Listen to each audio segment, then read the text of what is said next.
దేవుని కలుగుతాక మరి ఈ ప్రస్తుత దినాలలో చాలా భయంకరమైన పరిస్థితుల్లో మరి దేశం వెళ్ళి మనం చూస్తున్నాం. ఎక్కడ చూసినా మరణాలు, ఎక్కడ చూసినా రోదనలు, ఎక్కడ చూసినా గడపలు, ఎక్కడ చూసినా నెమ్మది లేకుండా, ఎక్కడ చూసినా శాంతి సమాధానం లేకుండా ప్రజలు, దేశంలోని ప్రజలు ఎంత ఇబ్బంది పడుతున్నారు, ఎలాంటి పరిస్థితుల్లో ఉన్నారు మనం నిశ్చయంగా ఎదిగిన వారమే.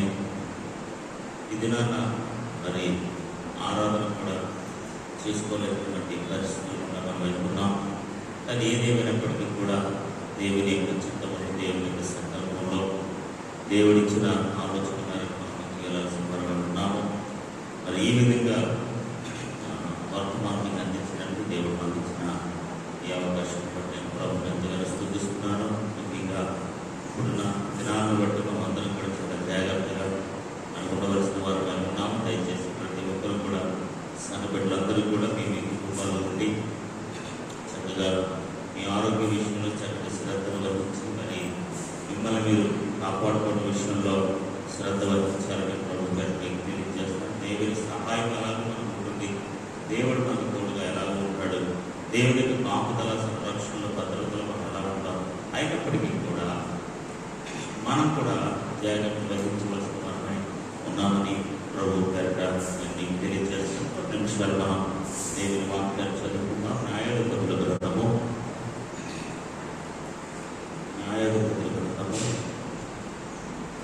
6వ అధ్యాయము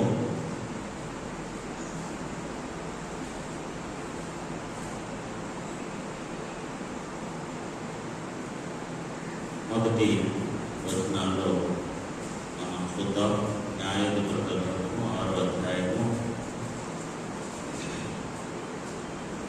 ఇశ్రాయేలీయులు యెహోవా దృష్టికి దోషులైనందున యెహోవా 7 ఏళ్ళు వారిని మిద్యానీయులకు అప్పగించెను.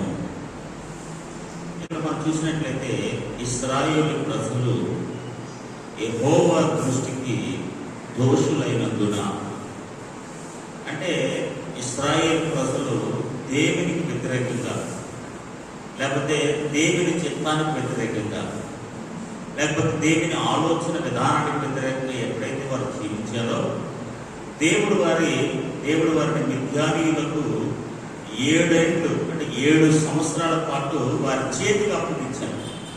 ఎందుకు దేవుడు కొన్నిసార్లు కొన్ని పరిస్థితులకు మనం అప్పగిస్తాడంటే, కొన్నిసార్లు అది మన వ్యక్తిగతమైన సమస్య కావచ్చు, కొన్నిసార్లు దేవుడు ఏదో ఒక పొరపాటాన్ని నేర్పించే ఉండొచ్చు.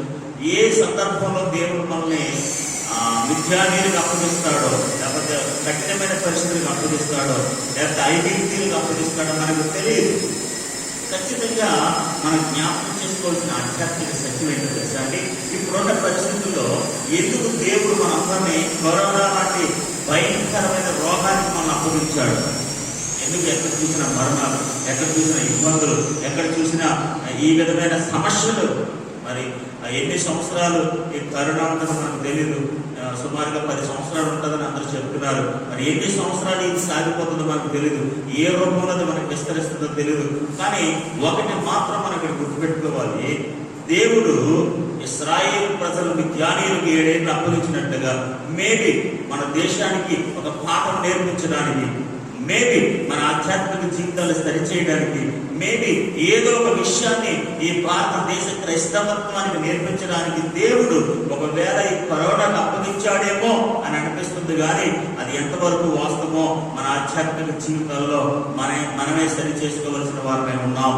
కానీ ఇక్కడ మనం నేర్చుకోవాల్సిన ఆధ్యాత్మిక పాఠం ఏంటంటే, దేవుడు ఎప్పుడైతే ఇలాంటి పరిస్థితులకు మనం అప్పగిస్తాడో, ఎప్పుడైతే ఇలాంటి పరిస్థితులు కూడా మనం వెళ్తామో, అది ఏ విధమైన నష్టాన్ని మనం చూస్తామో చూడండి. ఇప్పుడు వ్యక్తిగతంగా మనం ఆ నష్టాన్ని భరించలేకపోవచ్చు, కానీ దేశమంతా నష్టాన్ని భరిస్తుంది. ఆర్థిక నష్టం కావచ్చు, ప్రాణ నష్టం కావచ్చు, అన్ని విధాలుగా వ్యవస్థ నష్టం కావచ్చు, అన్ని విధాలుగా మనం ఎంతగానో నష్టపోతున్నాం. ఆ నష్టాన్ని ఎవరు పూడ్చలేనిది. ఇప్పుడు ఒక కుటుంబ యజమానుడు వారిని నష్టపోతున్నారు, ఆ నష్టం ఎవరు పూడుస్తారు? ఆర్థికంగా ఎంతో కుదేళ్ళు అయిపోతున్నారు. ఆ నష్టాన్ని ఎవరు సమకూర్చగలుగుతారు? సో ఇలాంటి పరిస్థితుల్లో ఈ నష్టం ఎవరు సమకూర్చలేదు. చూడండి, ఇక్కడ మనం చూసినట్లయితే ఎప్పుడైతే ఇశ్రాయేలు ప్రజలను మిద్యానీయులకు 7 ఏళ్ళు అప్పగించారో వాడు చేసిన పని ఏంటో తెలుసా అండి? వాళ్ళు ఎంతగా నష్టపోయి, ఇశ్రాయేలు ప్రజలు 7 సంవత్సరాల్లో ఎంతగా నష్టపోయారో మనం ఇక్కడ చూడగలుగుతాం. 3వ వచనం, ఇశ్రాయేలు విత్తనములు విత్తిన తర్వాత మిద్యానీయులు, అమ్మోనీయులు, అమాలేకులు తూర్పు నుండి వారును తమ పశువులను గుడారంలో తీసుకుని మిడతల దండంత విస్తారముగా వారి మీదకి వచ్చాను. యాక్చువల్గా అంటే మిద్యానీయులకు ఒక్కరికి అంత బలం లేదండి. మిద్యానీయులు ఒక్కరే ఇశ్రాయేలు కంటే బలవంతులేం కాదు వాడు. సో వాడు బలవంతులు కానప్పటికీ అమాలేకుల బలం, తూర్పు దేశంలో కొంతమంది ప్రజల బలం, వీళ్ళందరి బలాన్ని వారు సమకూర్చుకుని ఇశ్రాయేలు మీదకి ఎలా వచ్చారో తెలుసా అంటే మిడతల దండు అనే వచ్చారు. ఇక్కడ మిడతలతో పోల్చాడు వాళ్ళని. ఇప్పుడు కరోనాను మనం ఎలా పోలుస్తాం మనకు తెలియదు. అది ఎంత నష్టాన్ని వాటిలో చేస్తుందో మనకు తెలుసు. అంటే ఇప్పుడు మిడతలతో ఈ మిద్యానీయులు మనుషులే, కానీ వాళ్ళు ఎలా పోల్చారంటే మిడతలతో పోల్చారు. అందుకని ఐగుప్తు దేశంలో కూడా మిడతలతో మీరు చదువుతారు. ఇక్కడ కూడా మీరు చూడండి, 7వ అధ్యాయంలో మిడతలతో పోల్చడం జరిగింది. 7వ అధ్యాయం 12వ వచనంలో,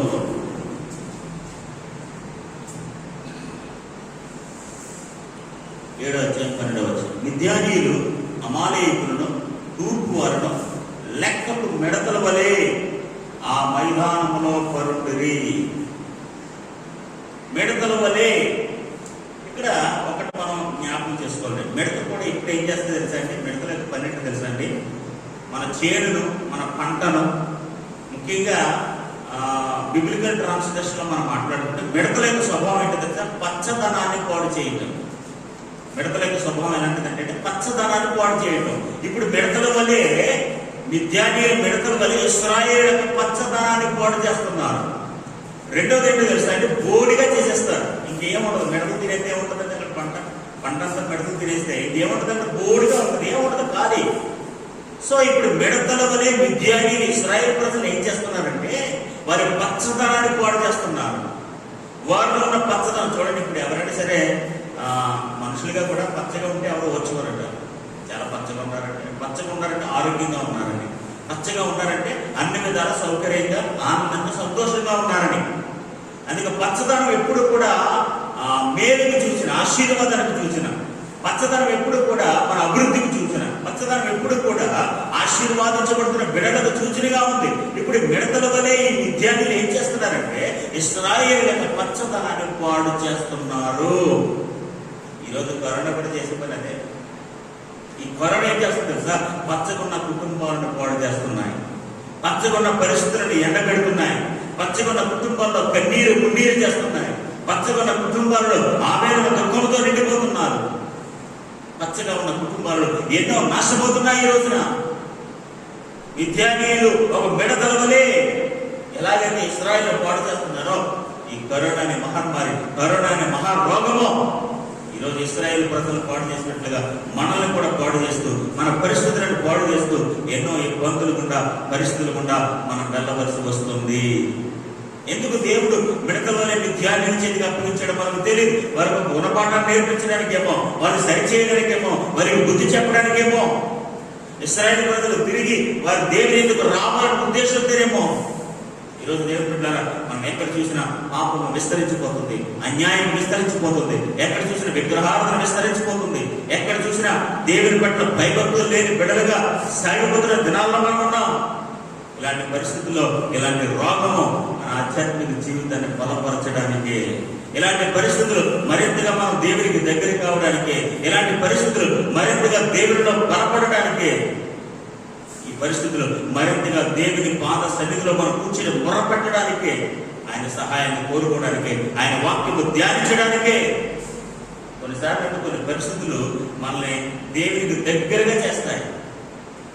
ఇప్పుడు చూడండి, 40 రోజులు 40 పగలు రాత్రులు కూడా విస్తారమైన వరద వచ్చేసిందంట నోవాహు దినాల్లో. నోవాహు ఎక్కడున్నాడు? వాడలోనే ఉన్నాడు. నోవాహు ఎక్కడ ఉన్నాడు? వాడలోనే ఉన్నాడు. బయట పరిస్థితులు ఎంత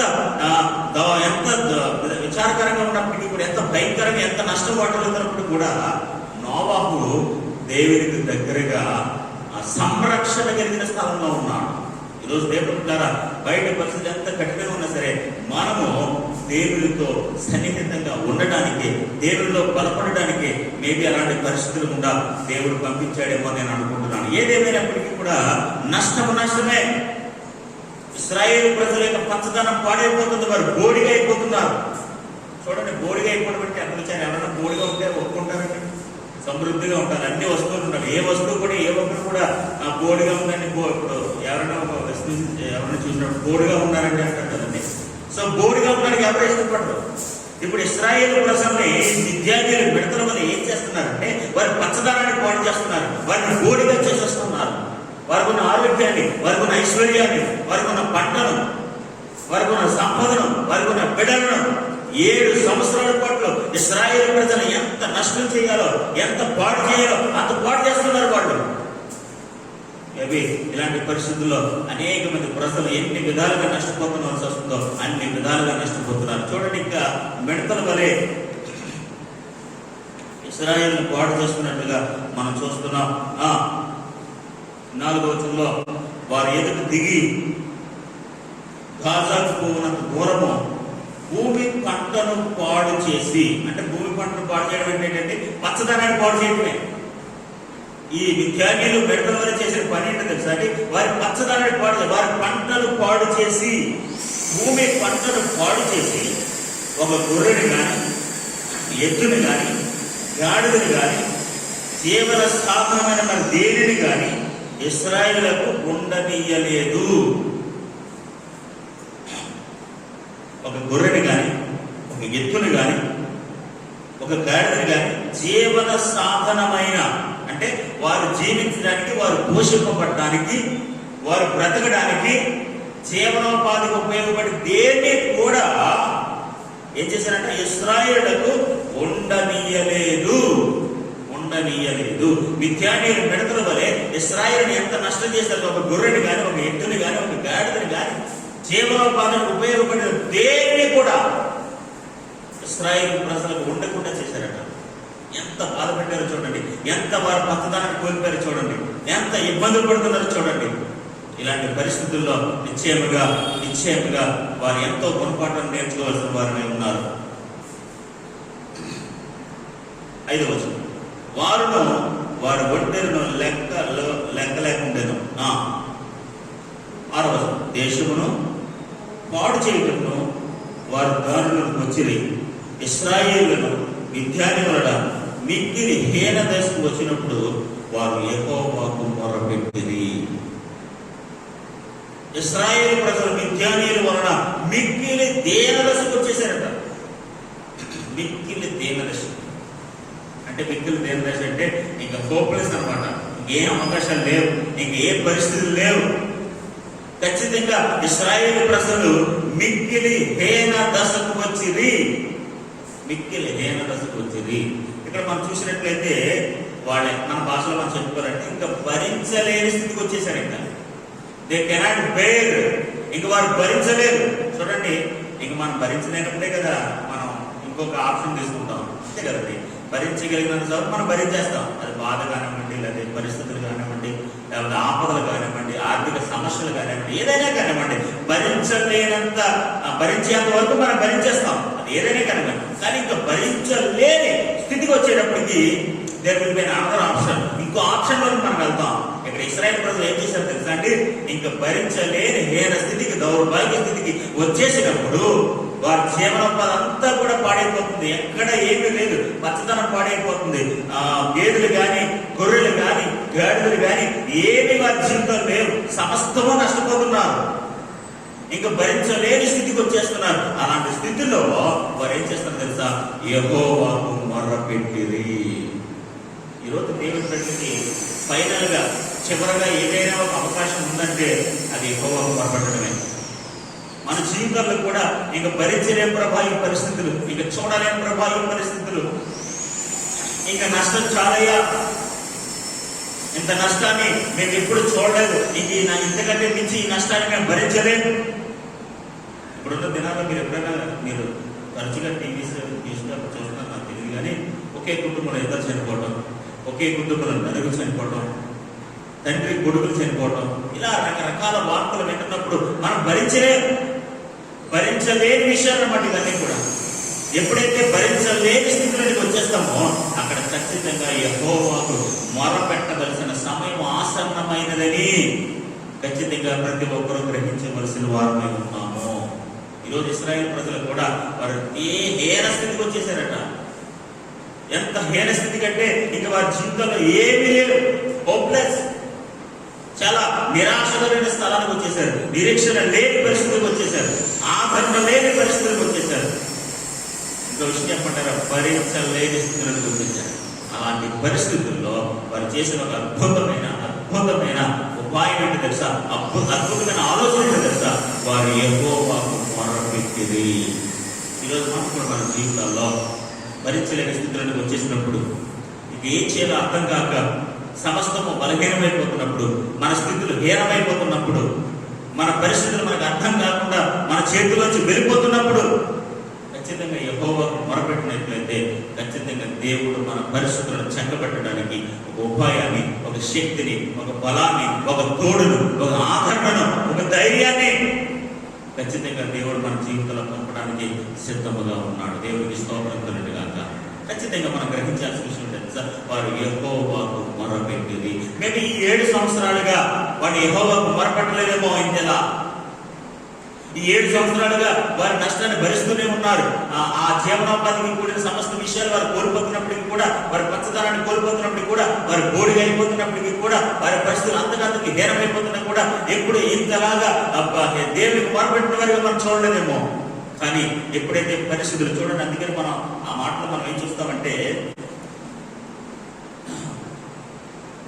ఇశ్రాయేలు మిద్యానీయుల వలన మిక్కిలి హీన దశకు వచ్చినప్పుడు,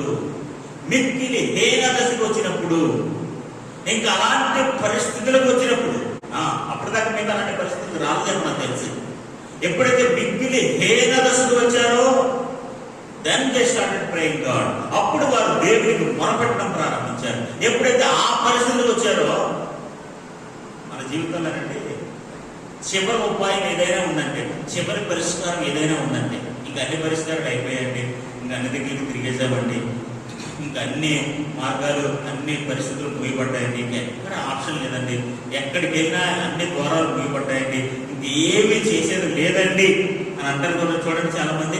అలాంటి వారికి మనం ఇచ్చే సలహా ఏంటో తెలుసా, there is a eternal divine way. ఒక శాశ్వతమైన, ఒక దైవికమైన మార్గం ఒకటి ఉంది. అదేంటో తెలుసా, యెహోవాకు మొరపెట్టడమే. అన్ని పరిస్థితులు హీనమైపోయినప్పుడు, అన్ని పరిస్థితులు కఠినమైపోయినప్పుడు, అన్ని ద్వారాలు మూయబడినప్పుడు, అందరూ చేతులు ఎత్తేసినప్పుడు, ఇంక ఎవరి వల్ల ఇది సాధ్యం కాదు, ఎవరి వల్ల ఇది జరగదు, సమస్తము హీనమైపోయింది, సమస్తము క్లోజ్ అయిపోయింది అన్నప్పుడు ఏదైతే ఇంకొక దైవికమైన ఉన్నతమైన మార్గం ఉంటుంది, ఉపాయం ఒకటి ఉంది. ఆ విధంగా మాట్లాడటం బాగుంటుంది. ఉపాయం ఉంటుంది. చూడండి, ఇంకేమైనా ఉపాయం ఉంటే చెప్పండి అంటారు కదండి చాలా మంది. ఉపాయం ఏమైనా ఉందంటే అంటారు కదా. చివరి ఉపాయం ఏంటో తెలుసా అండి, యెహోవాకు మొరపెట్టడమే. ఆమేన్, హల్లెలూయా. యెహోవాకు మొరపెట్టడమే. సో ఇశ్రాయేలు ప్రజలు మిద్యానీయుల చేతిలో మిడతలు వచ్చినట్టుగా వారిని ఎలాగైతే పాటు చేసిన అలాంటి దీనస్థితికి వచ్చేసారో, అప్పుడు వారు తీసుకున్న ఒక అద్భుతమైన ఉపాయం ఏంటో తెలుసా, అద్భుతమైన నిర్ణయం ఏంటో తెలుసా, యెహోవాకు మొరపెట్టుదరండి.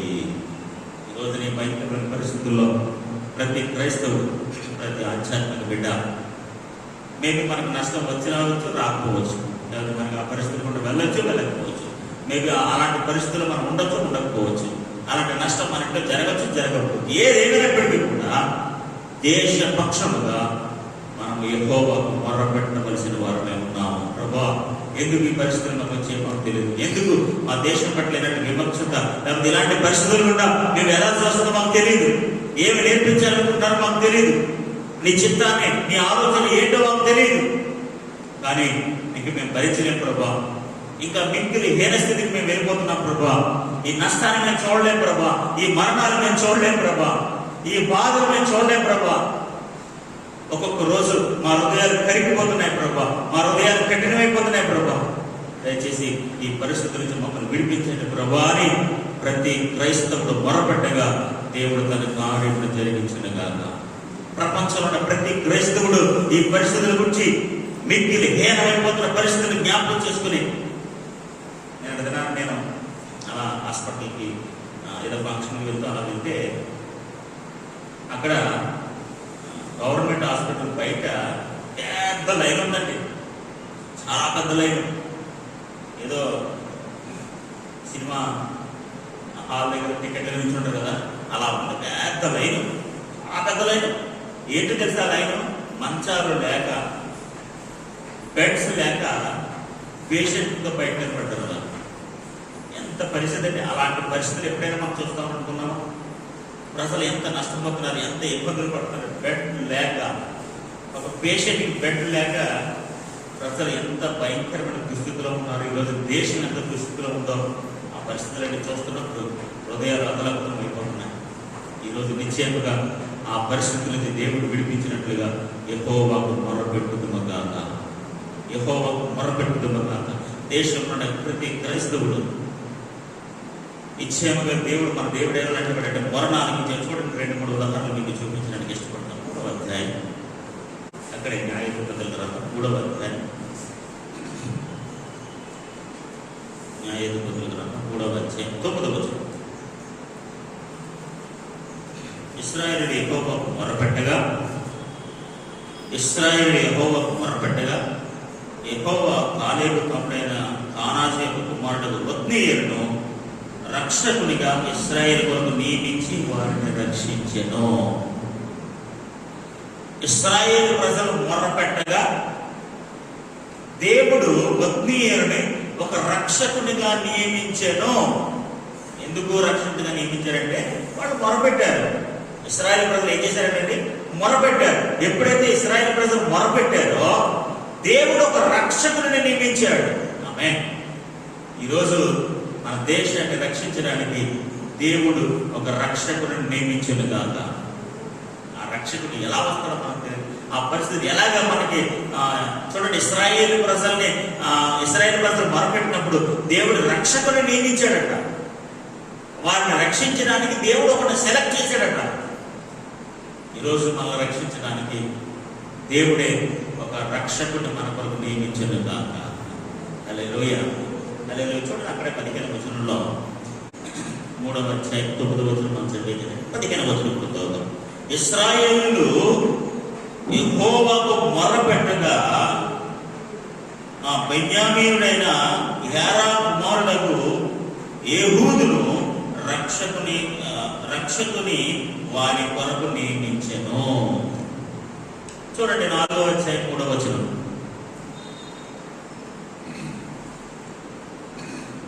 అతనికి 900 ఇనుప రథములు ఉండెను. అతడు 20 సంవత్సరాలు ఇశ్రాయేలుని కఠినముగా బాధపెట్టగా ఇశ్రాయేలు యెహోవాకు మొర్రపెట్టిరి. సో ఈ 3 సందర్భాల్లో మనం కామన్ గా గమనించే విషయం ఏంటి తెలుసా? వారు యెహోవాకు మొరపెట్టిరి, ఆయన రక్షకుని నియమించారు.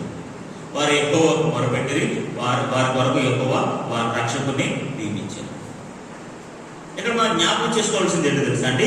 ఇశ్రాయేలు ప్రజలు సమస్తము నష్టపోయారు. వారి పంటను నష్టపోయారు, వారి బాడీ నష్టపోయారు, వారి జీవితాలు నష్టపోతారు. అంతే కదండి, వారి పంటను పాటు చేశారు. వారు ఆవు కానీ, గొర్రె కానీ, లేకపోతే గాడిదలు కానీ, వారి జీవనోపాధికి సంబంధించి ఏమీ లేకుండా చేశారు.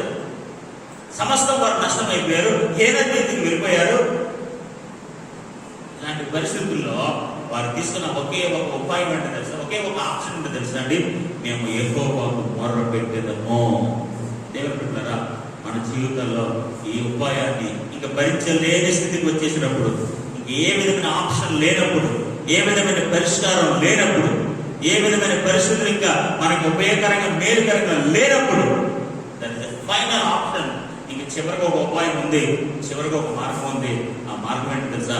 యెహోవాకు మొరపెట్టడం. ఏ భక్తుడైతే, ఏ బిడ్డ అయితే యెహోవాకు మొరపెడతాడు, ఖచ్చితంగా దేవుడు జాలిగలిగిన దేవుడు. ఇశ్రాయేలు ప్రజలు అన్నిసార్లు వారు దేవునికి వ్యతిరేకంగా ఉన్నప్పటికీ కూడా, వారు ఎన్నిసార్లు యెహోవాకు వ్యతిరేకంగా పాపం చేసినప్పుడు కూడా, ఎప్పుడైతే వారు మొరపెట్టారో ఎప్పుడైతే వారు మొరపెట్టాడో దేవుడు వారి వరకు ఒక రక్షకుని నియమించాడు. ఆమేన్, హల్లెలూయా. ఈ రోజు యెహోవాకు మొరపెట్టడమే only the option for us. మన దగ్గర ఏదైనా ఒక ఆప్షన్ ఉందంటే, లేకపోతే మాకు ఆ మెడిసిన్ ఉందండి, లేకపోతే మాకు బెడ్ దొరికిందండి, లేకపోతే మాకు ఆక్సిజన్ దొరికిందండి, మేబీ ఇలాంటి విషయాలు దొరకచ్చు, దొరకకపోవచ్చు. కానీ ఫైనల్ ఆప్షన్ ఏంటో తెలుసా? యెహోవాకు మొరపెట్టుదాము. యెహోవాకు మొరపెట్టుదాం.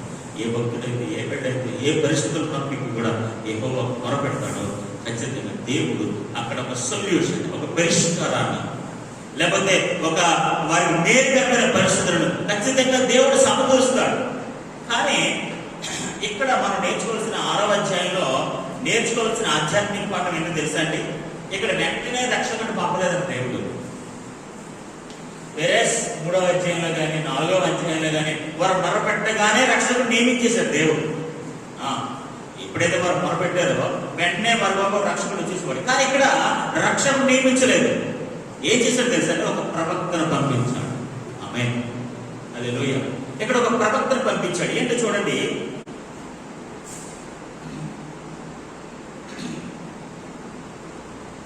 7వ వచనం మనం చదివే కదండి. మిద్యానీయుల బాధను బట్టి ఇశ్రాయేలు యెహోవాకు మొరపెట్టగా, 8వ వచనం, 8, 9, 10 చదువుదాం. యెహోవా ఇశ్రాయేలు యుద్ధకు ఒక ప్రవక్తను పంపెను. రక్షకుడు పంపలేదు. ఎవరు పంపారట? ఒక ప్రవక్తను పంపించాడు. ఇప్పుడు ప్రవక్త ఎందుకు? Why the prophet, why not saviour? అన్ని సందర్భాల్లో రక్షకుడు పంపించి ఇక్కడ మాత్రం ఎందుకు ప్రవక్తను పంపించాడు తెలుసా అండి? నిశ్చయముగా వారికి బుద్ధి చెప్పడానికి, నిశ్చయముగా వారిని సరిచేయండి.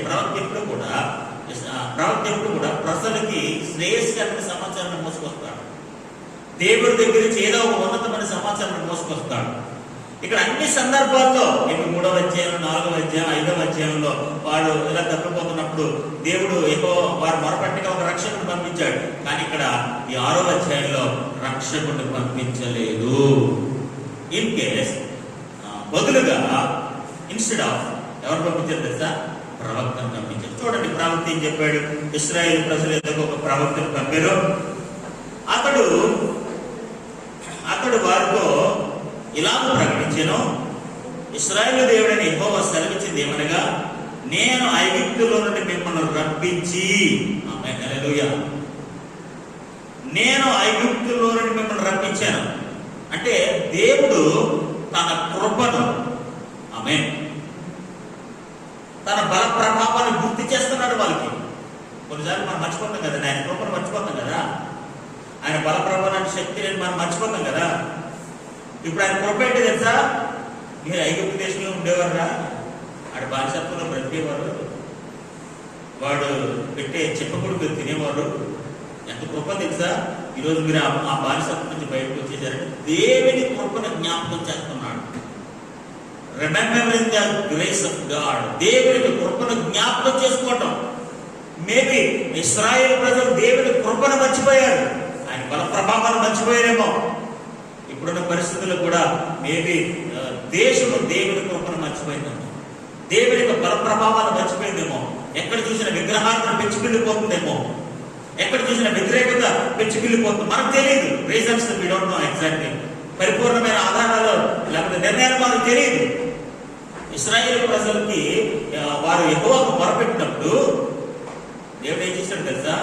వాడు నా కృపను మర్చిపోయారు, అందుకనే ఒక ప్రవక్తను పంపించేసి వాడికి నా కృపను జ్ఞాపకం చేస్తాను, నా బల ప్రభావాలను జ్ఞాపకం చేస్తాను. నేను ఐగుప్తు దేశము నుండి మిమ్మల్ని రప్పించాను. అంటే ఐగుప్తు అనగా బానిసత్వం లాంటి బ్రతుకులు అనమాట, చీకటి సంబంధమైన బ్రతుకులు అనమాట, వేదనతో ఆవేదనతో స్వతంత్రం లేక బ్రతుకుతున్న దినాలన్నమాట ఐగుప్తు దేశ దినాలంటే. అలాంటి పరిస్థితుల్లోంచి మిమ్మల్ని బయటకు తీసుకొచ్చాను, రప్పించి దాసుల గృహములో నుండి మిమ్మల్ని తోడుకుని వచ్చారు, మిమ్మల్ని బానిసత్వ బ్రతుకుల నుంచి బయటకు తీసుకొచ్చారు. అది కృపంటే. ఈరోజు దేవుడు మనల్ని ఎలా తీసుకొచ్చారు తెలుసా? బానిసత్వం నుంచి, ఐగుప్తు దేశం అనే పాపపు లోకం నుంచి మనం బయటకు తీసుకొచ్చారు, తోడుకుని వచ్చేసాడు బయటికి. You are no more there. అక్కడ మనం లేవు ఇంకా. దేవుని కృప ఏంటో తెలుసండి, దేవుని బిడ్డలు ఎవరు కూడా ఇంకా ఐగుప్తు లాంటి పరిస్థితుల్లో లేరు. దేవుడు వారిని బయటకు తీసుకొచ్చాడు. ఈరోజు ప్రవక్త ఇశ్రాయేలు ప్రజలకు జ్ఞాపకం చేస్తున్న దేవుని కృప ఏంటో తెలుసా? మిమ్మల్ని ఐగుప్తు దేశం నుంచి బయటకు తీసుకొచ్చాను, దాసుల గృహం నుంచి నేను బయటకు తోడుకొచ్చాను. 9వ వచనం, ఐగుప్తుల చేతిలో నుండి మిమ్మల్ని బాధించిన వారందరి చేతిలో నుండి మిమ్మల్ని విడిపించి, మిమ్మల్ని విడిపించారు. విడిపించడం అంటే ఏంటి? దేవుని యొక్క శక్తి, దేవుని యొక్క బలప్రభ. వాళ్ళంతా వారు విడిపించబడ్డారండి. వాళ్ళంతా వారు ఫరోతో యుద్ధం చేశారని బయటకు వచ్చారా? లేదు కదా. వారు బయటకు రప్పించాడు దేవుడు. వారిని బయటకు రప్పించాడంటే, వారిని తోడుకొచ్చాడంటే దేవుడి కృప. వారిని విడిపించాడంటే ఆయన శక్తి.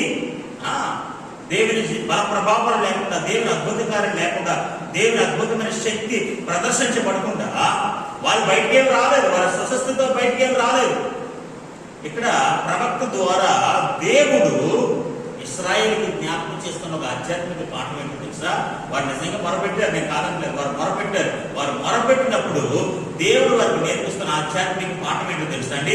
మీరు నా కృపను మర్చిపోయారు, మీరు నా బలప్రభావాన్ని మర్చిపోయారు అని చెప్పి ప్రవక్త ద్వారా ఆయన కృపను, ఆయన బలప్రభావాన్ని జ్ఞాపకం చేస్తున్నాడు. ఈరోజు మనం కూడా జ్ఞాపకం చేసుకోవాలి. ఎన్ని ప్రమాదాల నుంచి మనం తప్పించబడ్డాం, ఎన్ని పరిస్థితుల నుంచి మనం విడిపించబడ్డాం. దేవుని యొక్క కృప లేకుండా, దేవుని శక్తి లేకుండా ఇంతవరకు మనం రాగలిగామా అని మనం జ్ఞాపకం చేసుకుని నిశ్చయంగా దేవుళ్ళ మొరపెట్టవలసిన వారు మేము ఉన్నాం. ఐగుప్తు చేతులను మిమ్మల్ని బాధించిన వారందరి చేతులను మిమ్మల్ని విడిపించి మీ ఎదుట నుండి వారిని తోలివేసి వారి దేశమును మీకు ఇచ్చింది. మీ దేవుడని యెహోవాను నేనే. ఆమేన్, హల్లెలూయా. మీ దేవుడని యెహోవాను మీరు అమోరీయుల దేశంలో నివసించుచున్నారు. వారి దేవతలకు భయపడకుడి అని మీతో చెప్పిందని కానీ మీరు నా మాట వినకపోతే, వారి దేవతలకు భయపడకుడి అని నేను మీతో చెప్పాను కానీ మీరు నా మాట వినకపోతే, you did not listen to my words. మీరు అమోరీ దేశంలో ఉండి వారి దేవతలకు భయపడద్దని చెప్పాను.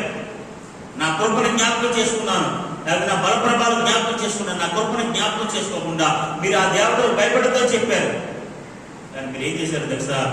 నా మాట వినకపోతుంది అని చెప్పి దేవుడు ఒక ప్రవక్త ద్వారా వారికి ఒక ఉపదేశాన్ని, లేకపోతే ఏ విధంగా చెప్పాలంటే మనం ఒక గుణపాఠాన్ని పంపించాడు. ఆయన కృపను జ్ఞాపకం చేశాడు. నిశ్చయముగా వారి కృప, ఆయన కృపను జ్ఞాపకం చేశాడు. ఆయన బల ప్రభావాన్ని జ్ఞాపకం చేశాడు. అంత మాత్రమే కాదు, వారు చేసిన అపరాధాన్ని జ్ఞాపకం చేశాడు. మీరు అమోరీయుల దేశంలో ఆ దేవతలు భయపడదని చెప్పి మీరు వాళ్ళకి భయపడ్డారు. వాళ్ళ సంబంధమైన కార్యక్రమాలన్నీ చేశారు. వారి పాపము లేదా వారి అపరాధము వారికి గుర్తు చేశాడు. మేబీ ఈ పరిస్థితుల్లో మనం గుర్తు చేసుకోవాల్సిన ఏంటో తెలుసా? మేబీ ఆయన కృపను మనం జ్ఞాపకం చేసుకోవాలి, ఆయన బల ప్రభావాన్ని మనం జ్ఞాపకం చేసుకోవాలి. అంత మాత్రమే కాదు, ఒకవేళ మనం తప్పిపోయామేమో, ఎక్కడైనా దేవుడికి దూరం అయిపోయామో, ఎక్కడైనా దేవుడికి వ్యతిరేకమైన కార్యక్రమాలు దేశంలో ఎక్కడైనా జరుగుతున్నాయేమో, వాటన్నిటిని మనం జ్ఞాపకం చేసుకున్నాం. ప్రభా, ఆ దేశంలో ఒకవేళ నీకు వ్యతిరేకంగా కార్యక్రమాలు జరుగుతుంటే మమ్మల్ని క్షమించండి ప్రభా అని యెహోవా మొరపెట్టినట్లయితే ఖచ్చితంగా ఒక రక్షకుడిని, ఒక విమోచకుడిని, ఒక పరిష్కారాన్ని ఖచ్చితంగా దేవుడు మనకు పంపించునుగాక. అన్ని సందర్భాల్లో ఇక్కడ చేయలేదండి, నేను అందుకే ఆ మాట నేను చేస్తున్నాను. అన్ని సందర్భాల్లో రక్షకుని వెంటనే వచ్చేసాడు, కానీ ఇక్కడ రాలేదు. ఎందుకో తెలుసా? వారికి ఒక గుణపాఠం నేర్పించాలనుకున్నాడు. వారికి ఒక గుణపాఠం నేర్పించాలనుకున్నాడు. వారికి ఒక గుణపాఠం నేర్పించాలని ఆయన కృపను జ్ఞాపకం చేశాడు. ఆయన బల ప్రభావాలు జ్ఞాపకం చేశాడు. అంత మాత్రమే కాదు, వారు చేసిన అపరాధం లేదా వారు చేసిన పరిస్థితులన్నీ కూడా వారికి జ్ఞాపకం చేసి వారిని సరిచేయడానికి దేవుడు ప్రయత్నం చేస్తున్నాడు. ఈరోజు మనం కూడా ఒకవేళ దేశం, మనమంటే మనమే కాదు, దేశం మొత్తం కోసం నేను మాట్లాడుతున్నాను, దేశ పరిస్థితుల కోసం నేను మాట్లాడుతాను. మేము ఈ దేశము దేవుని కృపను మర్చిపోయిందేమో, ఈ దేశము దేవుని యొక్క బల ప్రభావం, దేవుని యొక్క శక్తిని, దేవుని యొక్క మహత్యాన్ని మర్చిపోయిందేమో. మర్చిపోయి ఆయన మాట వినకుండా ఈ లోక సంబంధమైన కార్యక్రమాల్లో లేదా ఈ లోక సంబంధమైన కార్యక్రమాల్లో వారు దేవుని వ్యతిరేకంగా జీవిస్తున్నారేమో నాకు తెలియదు. అందరూ బట్టి మేబీ మిథ్యానీయుల మెడతల వల్ల ఇశ్రాయేలు పాడు చేసినట్లుగా ఈ కరోనా మన దేశాన్ని పాడు చేస్తుందని నాకు తెలియదు.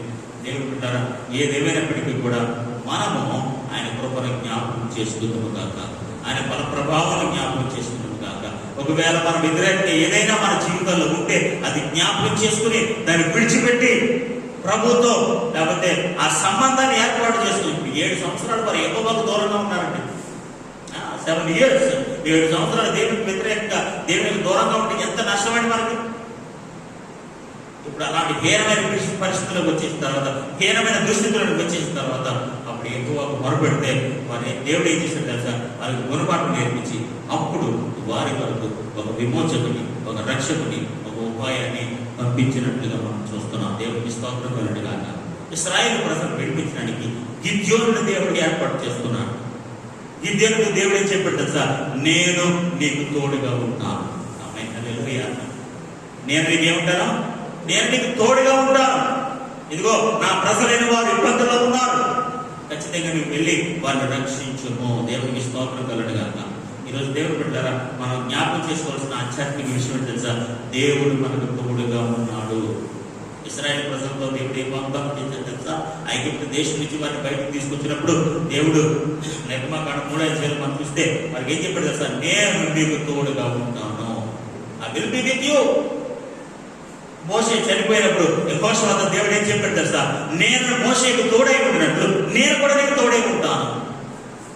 నేను కూడా నీకు తోడై ఉంటాను.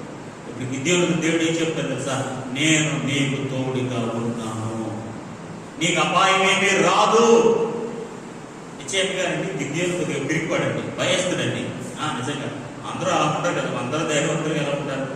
గిద్యోను ఇక్కడ కొద్దిగా పిరికి టైం అనమాట, భయస్తుడు. మనం ఆ మాట బాగుంటుందేమో, భయస్తుడు. అందుకనే యెహోవా ఏం చెప్తాడు తెలుసా, గిద్యోను నువ్వేం భయపడద్దు, నేను నీకు తోడుగా ఉంటాను. ఆమేన్, హల్లెలూయా. ఒక్క మాట చదివి మనం ముగింపులోకి వెళ్ళిపోదాం.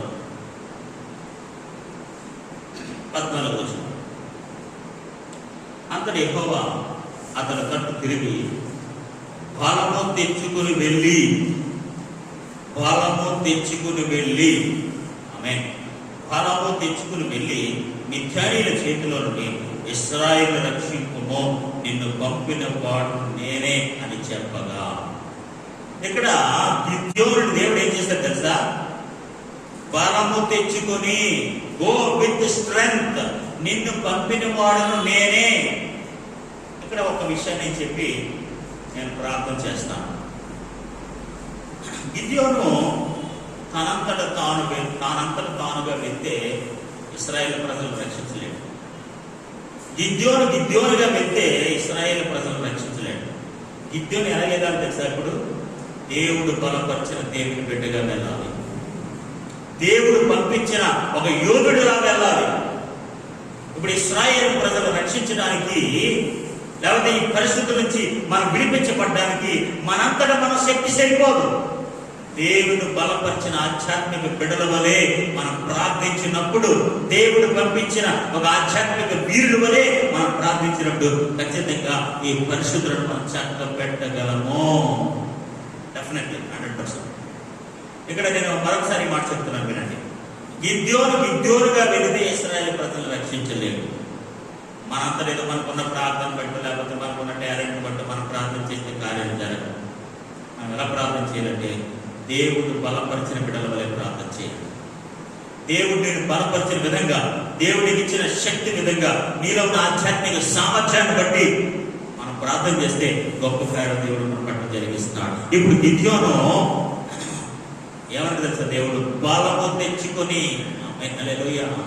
బలం ఉండాలి కదా, మరి అది ఏ బలమైనా కాదు. ఇప్పుడు ఇశ్రాయేలు ప్రజలకు ఫిజికల్ స్ట్రెంత్ కావాలి. ఇప్పుడు మనందరికీ, మన దేశానికి కావాల్సింది ఏం తెలుసండి, ప్రార్థన శక్తి. ప్రార్థన శక్తి గలవారమై, ప్రార్థన శక్తి చేత, బలము చేత నింపబడిన వారమై మనం ప్రార్థించినట్లయితే ఖచ్చితంగా మనం విజయం సాధిస్తాము. ఇప్పుడు గిద్యోనుతో 2 విషయాలు చెప్పాడంటే దేవుడు, నేను నీకు తోడై ఉంటాను, అంత మాత్రమే కాదు, నువ్వు బలము తెచ్చుకుని నిన్ను పంపిన వాడు నేను. అంటే పంపినవాడు ఎవరండి? వెనకాల ఎవరున్నారు? దేవుడు ఉన్నాడు. ఆమేన్, హల్లెలూయా. నేను పంపిన వాడు నేనే అని నువ్వు తెలుసుకోవాలి. నేను పంపిన వాడు నేనే నువ్వు తెలుసుకుని బలము తెచ్చుకుని ఇశ్రాయేలు ప్రజలు విడిపించమని దేవుడు గిద్యోనుడికి ఆజ్ఞాపించాను. దేవుడికి స్తోత్రం కలుగును గాక.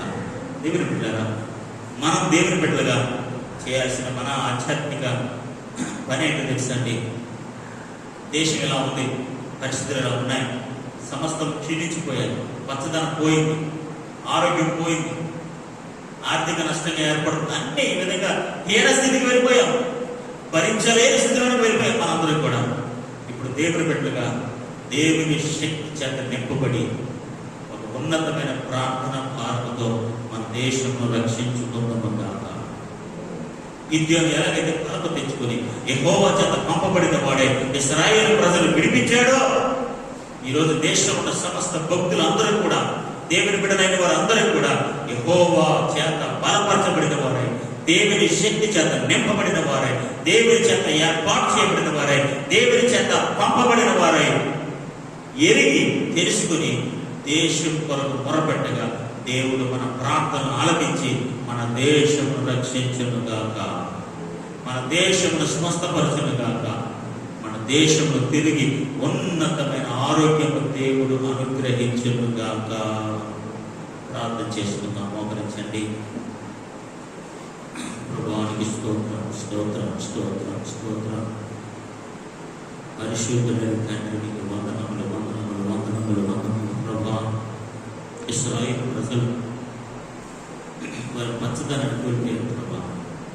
మిథ్యానులు పిడకల వలె వారి పంటలను పాడు చేశారు ప్రభా.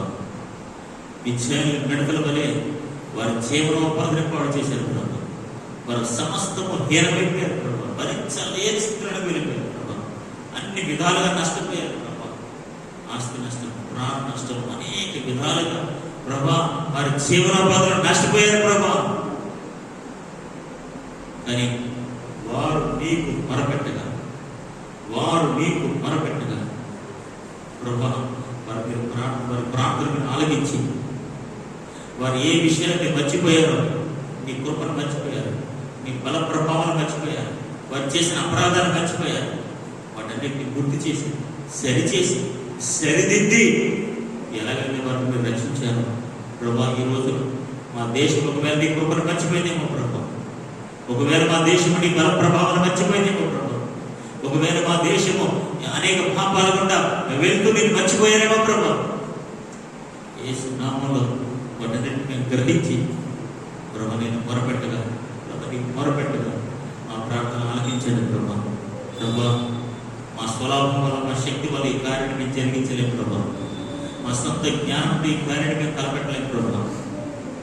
మా సొంత ఎబిలిటీతో ప్రభు ఏమి చేయలేము ప్రభా.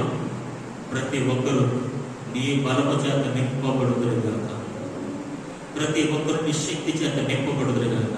ప్రతి ఆధ్యాత్మిక బిడ్డ ప్రభు నీ బలము చేత, నీ శక్తి చేత నింపబడిన వారై ప్రార్థించగా, మొరపెట్టగా ప్రభు వారందరి ప్రార్థనను ఆలకించండి ప్రభు.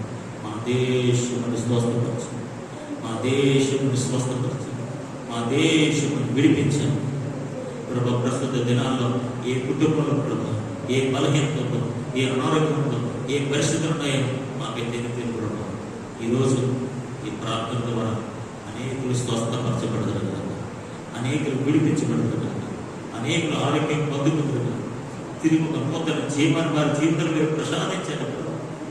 ఎక్కడ చూసిన మరణాలు ప్రభు, ఎక్కడ చూసిన మరణాలు ప్రభు. మా ప్రియమైన వారిని కోల్పోతున్నాం ప్రభు. ప్రభు ఈ పరిస్థితి నుంచి విడిపించండి, ఈ పరిస్థితి నుంచి తప్పించండి. మా దేశాన్ని స్వస్థపరచండి ఆయన. ఇలాంటి పరిస్థితులకి మేము వినకుండా, చూడకుండా ప్రభు నీ కార్యములు జరిగించండి ప్రభు. ఎంతమంది అయితే ఆయన ఈ మెసేజ్ వర్తమానం వింటున్నారు, వారందరి జీవితంలో నీ మేలు కలుగు కార్యంలో అనుభవించదురు కదా. జరిగించండి. మా దేశాన్ని స్వస్థపరచండి, మా సంఘంలో బిడ్డలందరికీ స్వస్థపరచండి. ప్రతి ఒక్కరికి క్షేమం, ప్రతి ఒక్కరికి ఆరోగ్యం, ప్రతి ఒక్కరికి నీ భద్రత అనుగ్రహించి మా దేశాన్ని జ్ఞాపకం చేసుకుని మా దేశాన్ని స్వస్థపరచండి. మీరు సహాయంగా ప్రకటించండి. సమస్త ఘనత, మహిమ, ప్రభావాన్ని పంపిస్తూ యేసు పరిశుద్ధ నామములో అడిగి పెట్టుకున్నాము ప్రభు తండ్రి. మహాదేవుడు, మన రక్షకుడు, మన ప్రభు యేసుక్రీస్తు కృపను పరిశుద్ధులకు ఈ వర్తమానమైన ప్రతి ఒక్కరికి ఆయన ప్రభు నామములో నడిపించను గాక. ఆమేన్.